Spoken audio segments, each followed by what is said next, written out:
Now I know what you're thinking. RWBY is way too anime to work in live action. And generally, I would agree. Something like this is very easy to get wrong, and I don't think it would actually work unless you heavily rework it from the ground up. That being said, the idea of live action RWBY has been chewing on my brain for the past few days, and I decided to make a fan casting video to at least start a conversation with you all about it. What sort of show would RWBY look like if it was turned into a series of movies or a Netflix series, something like that? So let's put aside the matter of if it should or shouldn't be made. Just think about the possibilities. Let's say it's been greenlit, and for whatever unfortunate reason, I was put in charge of this production and can't do anything about it. Of course, this also assumes we have an unlimited budget and can cast whoever we want. What would I do to make this an actual engaging series and not just a glorified fan video with actors in cosplay? So, let's begin. First off, I need to know what aspects of RWBY translate well into live action, then work from there. We want to avoid the pitfall that, anime-style adaptations fall into, which is they can sometimes successfully capture surface-level aesthetics or iconic scenes, but they end up feeling hollow in comparison to the original. It may look like a live-action translation of the original, but what value does it offer to the audience, whether it's new viewers or existing fans? How does it take advantage of its own medium? The last thing we want to do is to just turn this live-action RWBY into a checklist of scenes only done for nostalgia points. Another consideration is the casting for the characters themselves. What ethnicities should some characters be casted as in relation to their rough equivalent in Remnant? Now, it's no secret that RWBY is intended as a very progressive show, and that extends to its cast. While Remnant may be a fantasy world, it's based on mythologies and fairy tales from our world, with very clear naming conventions and cultural influences from our own. My main consideration for the cast also regards how well do I think they can embody that character, even if they weren't in full makeup or costume. If they sent you an audition tape of themselves with no makeup in their room and read lines for that character, would they still feel like them? Obviously, actors are expected to act as characters different from them, but of course, some actors can embody a certain personality or feeling in a very natural way. This is the important quality I need to look out for. I can't expect the actor to know the source material, but I need to know if they'd be the right fit for a character, both in terms of general looks and the type of roles they work best with. This casting list is not exhaustive. I'll only be covering Team RWBY, Ozpin, Glynda, Ironwood, and maybe along with any other miscellaneous characters I may feel strongly about.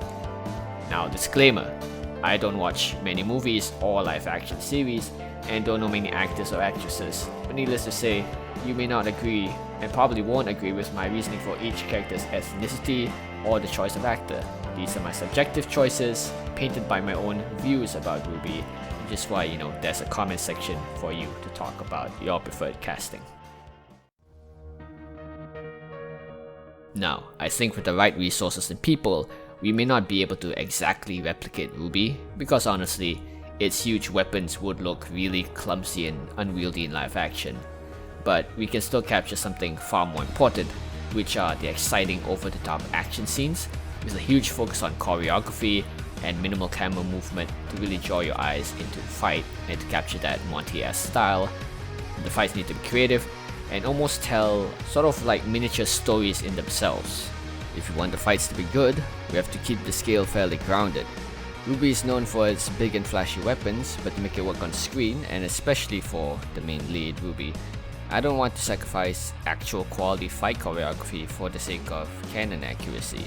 The fights need to flow naturally, and if a canon accurate weapon like Crescent Rose gets in the way of that, then it needs to be scaled down. The weapons can still transform and do cool stuff, but they, like the characters, must adapt to the medium they're made for. Good fights will last. Big unwieldy weapons will only look good on promotional material and for reaction videos. Now, Monty has mentioned that he's taken much of the inspiration of RWBY's fights from martial arts movies and also music. with the action almost forming its own rhythm to that music. So that's what we need to play into. Needless to say, we would need a director, cinematographer, and stunt choreographer well versed in these kinds of large scale but intricate fight scenes involving not only human opponents but against monsters too, which brings us to the other ingredient for this production. The early volumes and trailers for RWBY, along with its general setting, has always evoked a sort of gothic yet technological world. This is further added with the Grimm, which we definitely want to make into formidable monsters for our heroes to fight. RWBY as a show is pretty unique.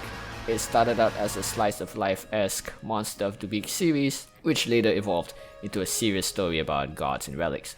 Obviously, this very much evokes a similar structure to the Harry Potter film series, and I wouldn't be surprised if RWBY's earliest production indeed took influence from it.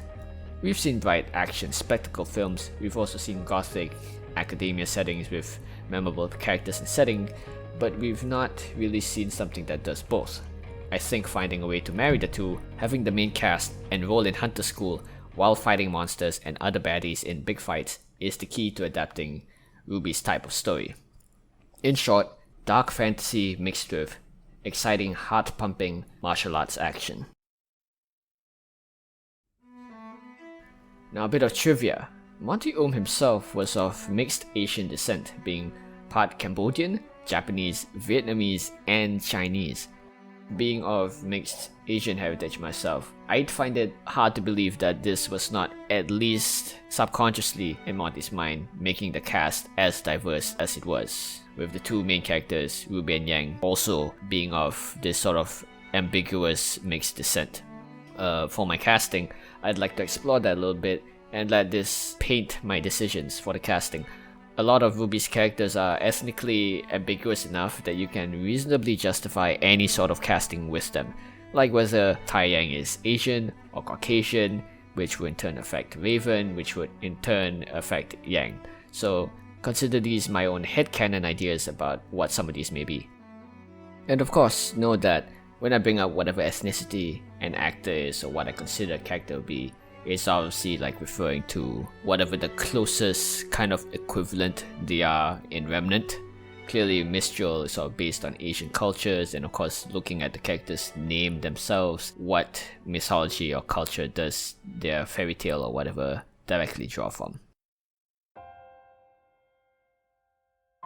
Well, I started figure skating when I was 2, and I used to skate with all the Olympians and everything, and then when I moved out here, I kept going and skating. So now I skate for fun now because I have acting and everything. I also do taekwondo and I like to sing, and I'm very athletic. So that's a fun fact. Now I fully expect RWBY's casting to be the most divisive of the four. Being the main character, who is also this ambiguous fair-skinned anime girl, everyone has a different idea about who RWBY is. Some say RWBY is white, some say she's half Chinese because of Taiyang. It's pretty messy. Personally, I've gone all over the board looking for prospective actresses for RWBY. I don't think there's anyone who really looks like her. It's pretty important for her to start as the young, innocent protagonist whom the audience grows with as she becomes a pro hunter. RWBY would be noticeably younger and less mature than her other teammates. I think it's a unique dynamic to explore where, other than Yang, Weiss and Blake would be almost like two other older sisters that RWBY would learn from and look up to, eventually becoming best friends. I think casting a relative unknown for RWBY would be the best bet, but for the purposes of this video, I had to pick someone. I'm least sure about this decision, but my personal choice to play RWBY Rose is Asian American actress Kristen Lee. She's known for voicing Bubbles in the Powerpuff Girls reboot, as well as other stuff, namely children's media. Now, regardless of what you think of the reboot, I never watched it either, but Kristen's voice performance quality is still good, and I think with proper training, since she'd be starting very young, she'd have what it takes to be a live action actress as well. Obviously, she'd use her normal speaking voice when playing as RWBY, and not her Bubbles voice. But, with some costuming and short hair, she's one of the few actresses I've found so far that I think actually can match that natural cuteness and wide-eyed optimism that RWBY is known for, while resembling the character.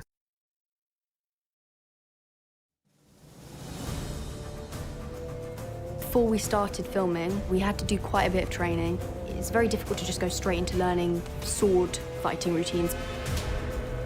I was coming in to practice the basics, which then meant when they taught me the routines, you can apply that and it makes it so much easier. Now for Weiss, she needs to not only look like a rich girl born in the lap of luxury, but also a warrior and someone who's closed their heart off from others. While there were definitely more conventionally pretty actresses that other RWBY fan casts I've seen online could fit the role, like Elle Fanning or Chloe Grace Moretz, my choice for Weiss is Freya Allen, an English actress who is largely known for her role as Ciri in the Witcher Netflix series. I think she matches Weiss's thin, waifish look, and her chiseled facial features give the impression of someone who is from nobility but isn't pampered by it, which I think, embodies a lot about what I think Weiss would be about as a character. This version of Weiss would be steely, determined and haughty, someone who wants to prove to the world that she's more than just a name. And I think Freya would be able to capture Weiss's dour, serious personality at the start of the series, but also her resolve and inner strength, which, all this begins to soften and show her complexities as a character as time goes on. I was the generation that grew up with Lord of the Rings. Like my brother and my cousins and my little friends, we'd all run around in the park with sticks, hitting each other.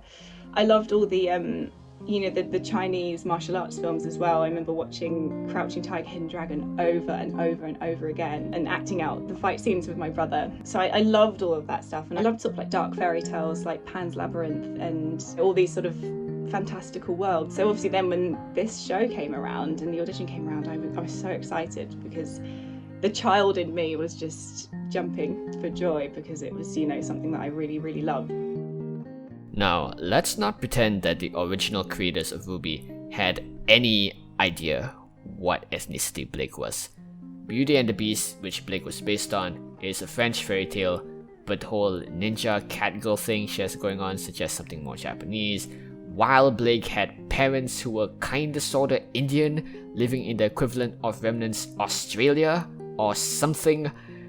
Well, even within the context of in-universe ethnicities, like if she's from Vale, Mistral or Menagerie, the show has never made this clear, right? So an explicit lack of care from them in this area is implicit permission for the fandom to interpret Blake how they want, which has led to many fanarts of Blake either presenting as more Asian or Indian or black.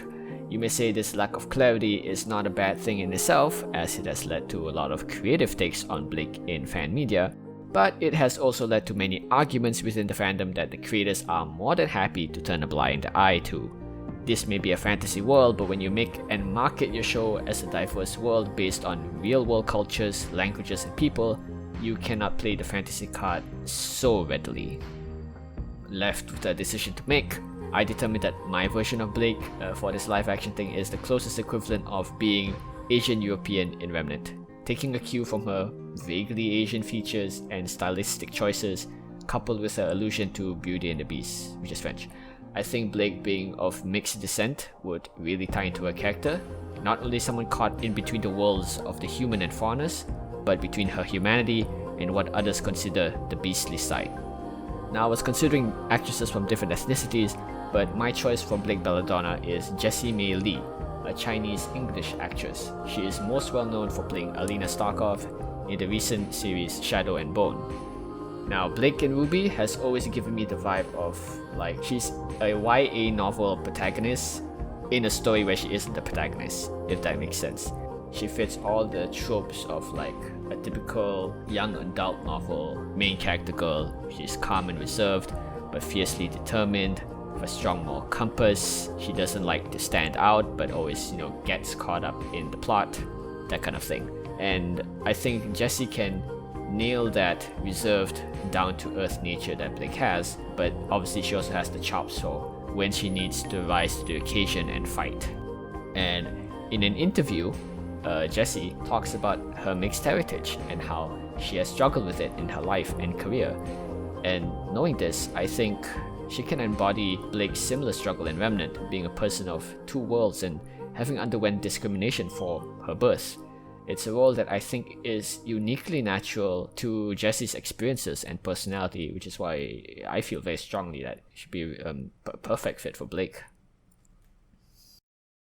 Things like little short films where I was actually told once that I was too exotic for a role, which was, you know, again, talking about my sort of insecurities about my dual heritage, made me just think, well, maybe this isn't the industry for me. But things are changing, and I think that's really exciting, especially, you know, of an actor of colour, you know, to be able to think, hey, I can be in, you know, in a fantasy show, which is, like I said, something I never thought that I would be able to do.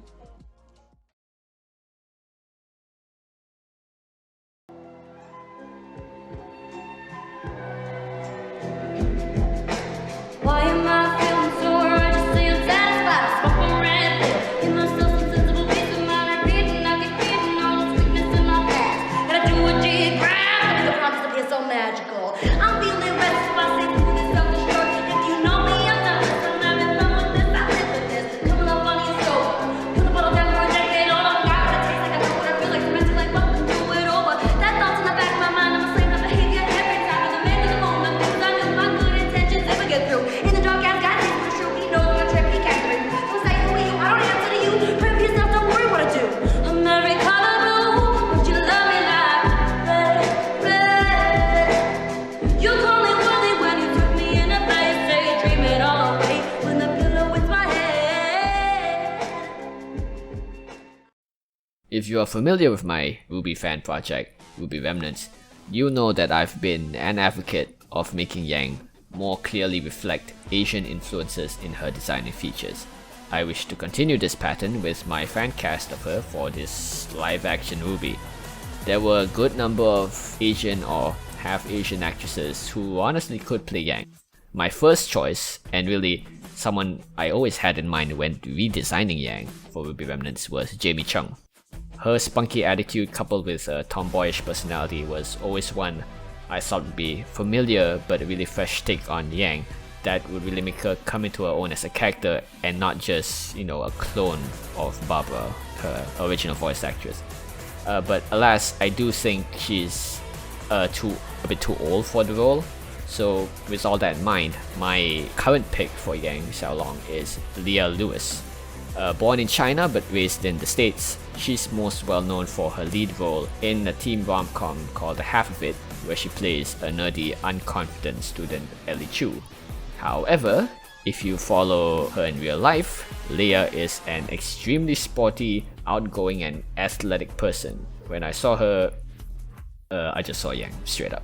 I think she can perfectly play Yang, being this strong big sister that RWBY looks up to, immensely confident, and of course her work in The Half of It proves that she's capable, more than capable, of nuanced, quiet performances during Yang's more serious moments. So I mean, I think she'd do great in the role.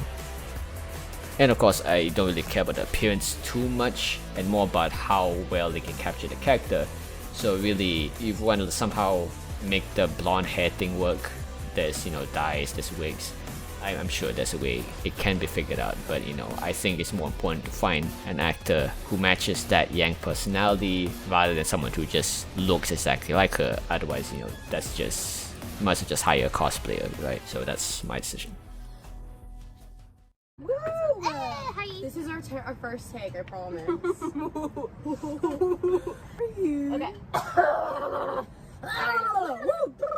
Alright, okay. Okay.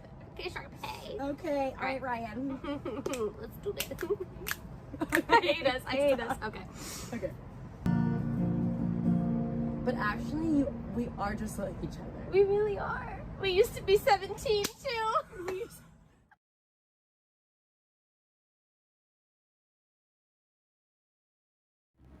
What is beautiful? What is that one little flower that grows in the desert?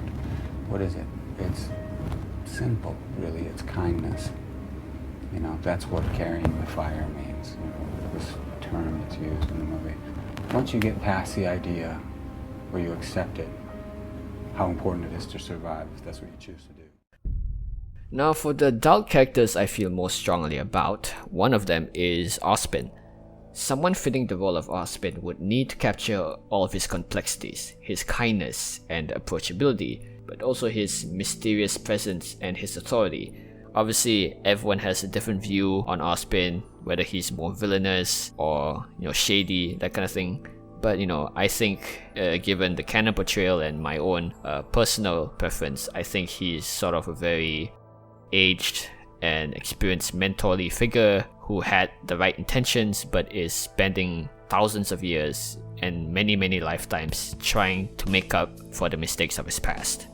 Now, the more obvious choices for Ozpin would be the typical British intellectual type of actor. So, for example, Paul Bettany or Benedict Cumberbatch, these are very obvious choices. Their type of voice and screen presence definitely can fit that of a wise and teacherly headmaster like Ozpin.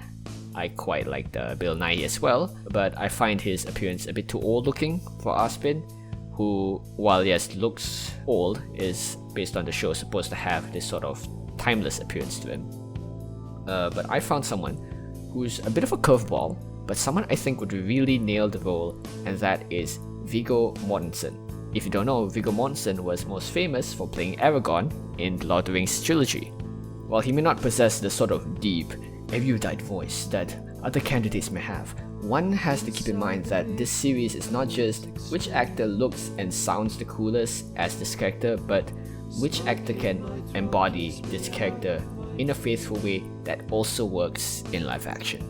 The man himself, Viggo, is a very well-read man. He speaks 7 languages and is very knowledgeable about mythology and literature. When I look at a headmaster Ozpin played by Viggo Mortensen, I can believe this man has lived multiple lifetimes. I can believe he not only knows all the tales of the world, but also has been through hell and back himself. His wisdom and experience shows in his eyes and the lines in his face, but he also can not only be a strong mentor figure, but an approachable, friendly face to the students. So I feel very strongly my choice is Viggo Mortensen as Professor Ozpin. But when everything leads you to be afraid and hopeless, and to have happen all those things that is inspired by fear, which is to be cruel, to be mistrusting, to be contemptuous of others, really, to be unkind. If you nevertheless choose to be compassionate and loving, in spite of everything that goes against that, then that's quite beautiful. And that's the journey. That's where you get to at the end. It's well earned.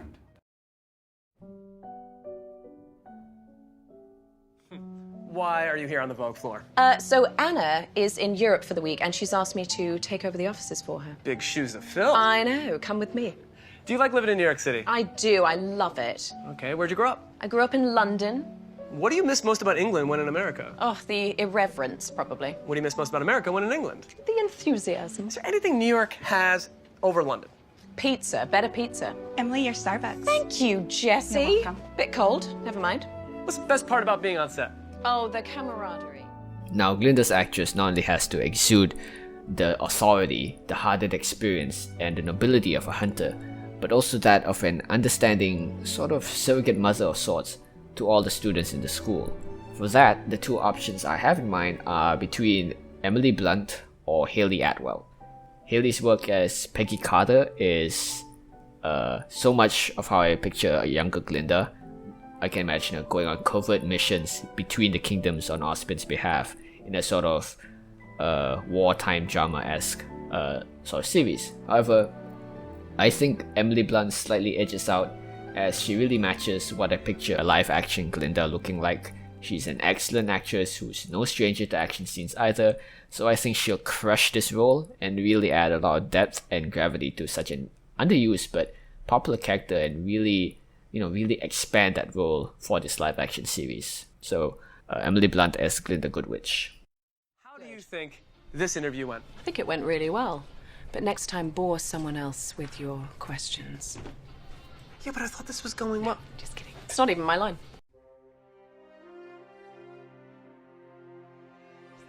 Well, I think I was always a fantasy fan. Maybe not in the traditional sense, because where I grew up was very small Midwestern town, 900 people. We have like hitching posts for Amish buggies at our supermarkets. I was always that kid in my yard, you know, sort of tacking two tree branches together to make a sword and pretending I was protecting a princess and saving a kingdom and riding a black steed, which was usually my black lab. Unfortunately for Max, my black lab, I was riding him. But it was my dream, you know, to be in something like this. And fun fact, General Ironwood was closely modeled after his voice actor Jason Rose, who is half Asian, half Caucasian. For James, my casting choice is Daniel Henney, who is an actor of Korean and American descent. You may know him as the voice actor for Tadashi in Big Hero 6, but he's acted in a lot of dramas and recently starred in The Wheel of Time as Landman Giuliano. His build and voice are just right for James, the right age. He acts very well as stoic characters, but also can play friendly and warm personalities, and he can do action. Really, aside from Jason Rose himself, I think Daniel Henney would be perfect as General James Ironwood.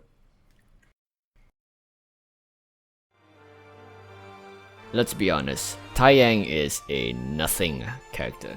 That stereotype is not an actual characterization. Given that I've casted a Chinese actress for Yang, why not throw a curveball and have Taiyang be played by an Asian actor? Better yet, why not cast a really known martial arts actor for him? I'd really like the idea of Tai being this steady rock and mentor for Yang, who actually has an on-screen presence and a good number of kick-ass fight scenes. With the right casting, he can easily be a fan-favorite character, always bringing levity and good action to the show. Of course, to do this, I have to basically make up my own version of Taiyang in my head, which, given how little info we have of him, not a hard thing to do. Someone who's tough and looks like he has many years of fights and experience behind him, but also can be super comedic and friendly. My personal choice would be Louis Fan Siu Wong. I think he'd be a really cool spin on Tai, but his roles tend to be on the more serious side, and I'm not entirely sure how fluent he is in speaking English. Other options, I'd also love to really cast Chow Yun-fat as well, but they might be a little bit too old for the role by now. Donnie Yen, another good solid choice. He clearly can embody the friendly but can kick your ass type of vibe that would match Taiyang. So it can go either way really, but I just planted that idea into your head.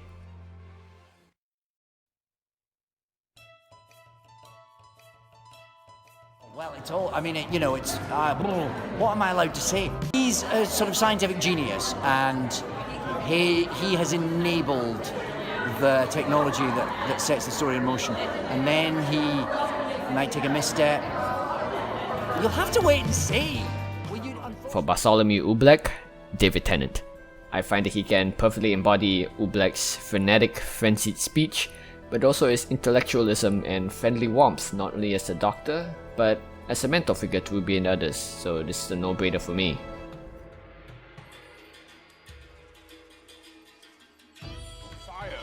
A great big bloody wolf, and he was in my tent. He slept with me, this wonderful wolf. It adored me. I gave it Mars bars and things like that. And I climbed 14,000 foot up this ridge, and I climbed it with a wolf.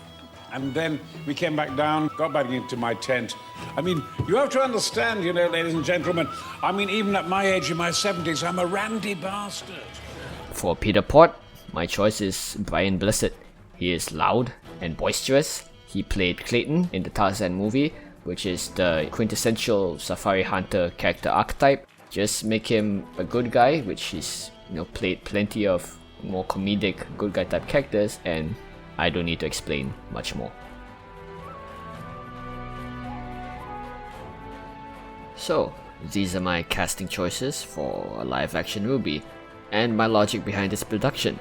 I have a lot of other casting choices for other characters, but honestly it takes very long for me to explain them all, and I didn't want to make this video too long. Some of them are kind of meme choices I still think would kinda work, like a younger Will Poulter for John, mainly to meme on people who fan cast more conventionally pretty boy actors for him, or Justice Smith for an adult Oscar.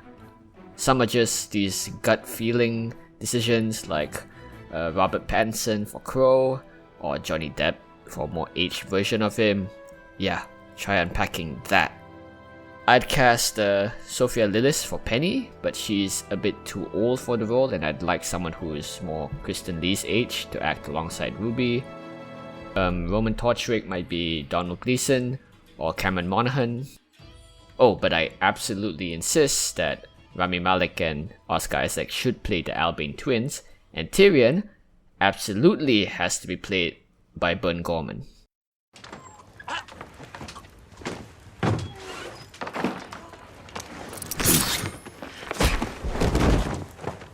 Lord Snow, you're bringing me back for trial.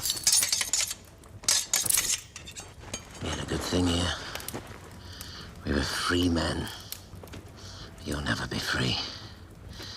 You'll never know what that's like. And that's it. Like, share, all that kind of stuff. Please leave comments. I love reading all my comments, and I love to see your casting decisions as well. I'll see you next time.